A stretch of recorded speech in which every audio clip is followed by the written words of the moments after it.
So, I have now officially seen all 4 hours of Nymphomaniac. This concludes the Depression trilogy, which began with Antichrist, then followed with Melancholia, and finished off with this film.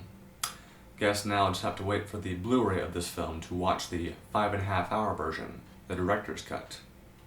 That'll be fun.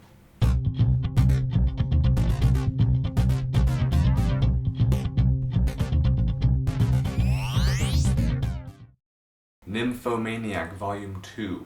It is far more intense than Volume 1, but just as good, in my opinion. The story takes off right where we left off, and we get the final 4 chapters of Joe's erotic adventures. The screenplay continues to shine, exploring more and more within the world of sexual desire, and the cast remains exceptional. The additions of Jamie Bell as well as Willem Dafoe only make the experience sweeter.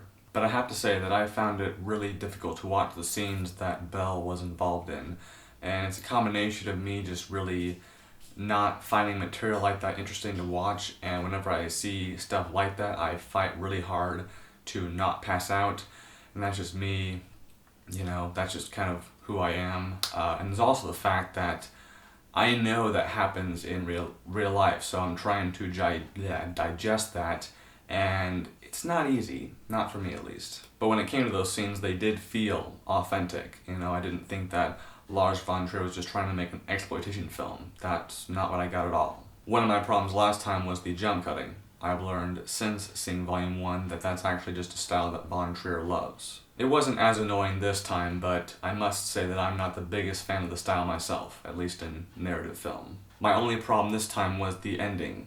In my opinion, it was complete crap. The thing is too, minus the gun, I just had this feeling that was gonna happen. Like, I said to myself, I bet this will happen, and it freaking did. And I didn't want it to happen that way, because I was just like, it's such an obvious, lazy ending. Why in the world would you do that? The beginning, save for that really annoying track of music, which I still can't get over, was quiet and disturbing. It pulled you in visually. And based on that beginning, which was astounding, I think the ending was an injustice to the story. If I could, I would just take the ending and cut it right before when he comes back, and then go to the place where he found her, except now it's empty.